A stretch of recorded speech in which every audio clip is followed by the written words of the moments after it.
Assalamualaikum warahmatullahi wabarakatuh.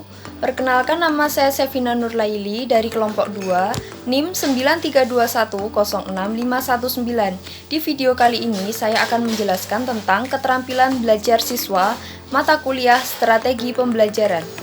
Penjelasan yang pertama yaitu tentang pengertian keterampilan belajar.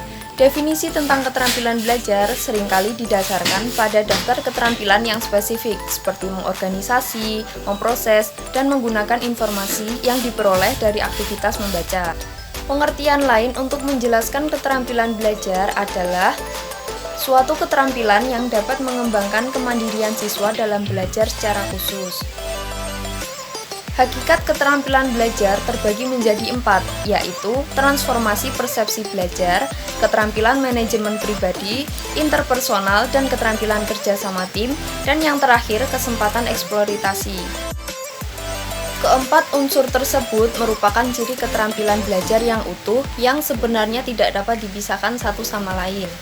Jadi, dalam proses pembelajaran, keempat unsur tersebut sebaiknya dapat muncul atau diterapkan, sehingga peserta didik dapat mengalami proses internalisasi keterampilan belajar di dalam sikap belajarnya secara utuh dan sempurna, hingga dapat mengurangi kemungkinan kebuntuan dalam belajar.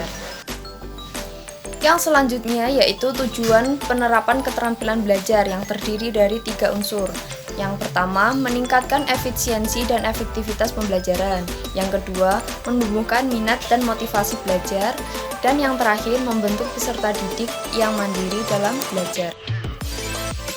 Nah, ciri-ciri siswa yang memiliki keterampilan belajar antara lain percaya diri, tidak menyadarkan diri pada orang lain, mampu mengonstruksi belajar sesuai dengan dirinya, mampu berinisiatif sendiri, mampu bertanggung jawab, mampu berpikir logis dalam mengarahkan tujuan, mempunyai kemampuan fleksibilitas dan adaptabilitas yang tinggi terhadap lingkungan, dan yang terakhir selalu mempunyai gagasan baru atau dia selalu berpikir yang kreatif.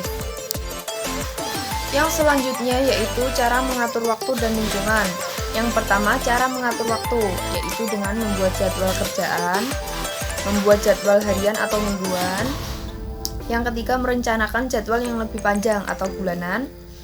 Belajar dengan rutin setiap hari, tapi dengan frekuensi yang tidak terlalu lama. Atur waktu belajar sekitar 5-10 menit, tidak usah terlalu lama, dan mendahulukan pelajaran yang dianggap sulit. Cara mengatur lingkungan yaitu sebelum kegiatan belajar dimulai, lingkungan fisik sebaiknya ditata sehingga tampak menyenangkan atau fresh gitu. Buku, jurnal, majalah, surat kabar, atau media yang lain yang sekiranya kita butuhkan itu sebaiknya dijadikan sebagai sumber belajar yang perlu ditempatkan di dekat kegiatan belajar peserta didik. Yang selanjutnya yaitu cara mengikuti pelajaran. Yang pertama, ada niat, pasti ada niat, ada kemauan yang kuat. Yang ketiga, perhatian. Yang keempat, konsentrasi, persepsi, mencatat, dan bertanya. Next, cara membuat ringkasan yang baik. Di antaranya, membaca bahan pelajaran yang akan diringkas, membaca uraian materi secara cermat, memberi tanda dan mencatat kalimat yang mengandung pokok pikiran dan gagasan utama, dan yang terakhir, memulai menyusun ringkasan. Selanjutnya yaitu sumber belajar, terbagi menjadi 6 jenis. Yang pertama, sumber berupa pesan, yaitu merupakan informasi, bahan ajar, cerita, dan lain-lain. Yang kedua yaitu manusia, misalnya guru, instruktur, siswa, ahli, narasumber, dan lain-lain. Yang ketiga yaitu bahan atau fasilitasnya, bisa buku, transparansi, film, dan lain sebagainya. Yang keempat, peralatan, misalnya perangkat keras atau komputer, HP itu bisa. Dan yang kelima, teknik atau metode atau cara, yaitu dengan cara diskusi atau seminar atau dan lain-lain. Yang terakhir yaitu lingkungan atau setting, yaitu misalnya ruang kelas, studio, perpustakaan, dan aula misalnya. Selanjutnya yaitu cara menyiapkan diri untuk menyiapkan ujian, yaitu ada 2. belajar sampai pasca belajar. Dan yang kedua, mengantisipasi soal ujian. Yang pertama yaitu belajar. Beberapa hal yang dapat dilakukan selama maupun atau setelah belajar, diantaranya pertama, mereview catatan segera setelah pembelajaran di kelas.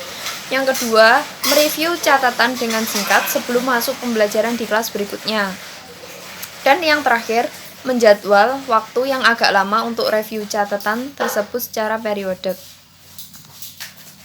Dan yang kedua, mengantisipasi soal ujian.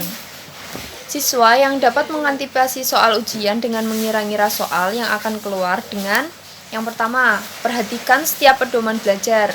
Yang kedua, pelajari soal-soal ujian sebelumnya atau dapat mempelajari soal-soal latihan mandiri.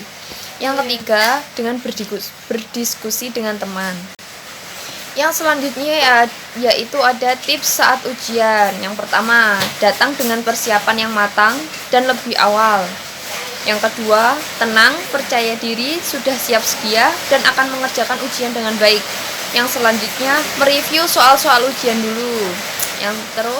Yang keempat, menjawab soal-soal ujian secara strategis, seperti latihan dahulu. Terus yang kelima, yaitu mengerjakan soal-soal pilihan ganda. Yaitu sama saja latihan seperti yang tadi. Selanjutnya, ketika mengerjakan soal ujian atau esai, pikirkan dahulu jawabannya sebelum menulis. Yang selanjutnya, menyisihkan waktu 10% ujian untuk memeriksa ulang jawaban yang telah dikerjakan. Yang selanjutnya, analisa hasil ujian. Setiap ujian dapat membantu dalam mempersiapkan diri untuk ujian selanjutnya. Kesimpulan dari pembahasan di atas, dapat ditarik kesimpulan bahwa keterampilan belajar adalah suatu keterampilan yang spesifik seperti mengorganisasi, memproses, dan menggunakan informasi yang diperoleh dari aktivitas belajar seperti membaca, yang dapat mengembangkan kemandirian siswa dalam belajar. Cara menerapkan keterampilan belajar adalah dengan melaksanakan bimbingan belajar. Hal tersebut akan sangat mendukung para konselor mengembangkan kemampuan dan potensi para siswa, khususnya pada bidang akademik yang menerapkan berbagai keterampilan belajar. Terima kasih, sekian dari saya. Wassalamualaikum warahmatullahi wabarakatuh.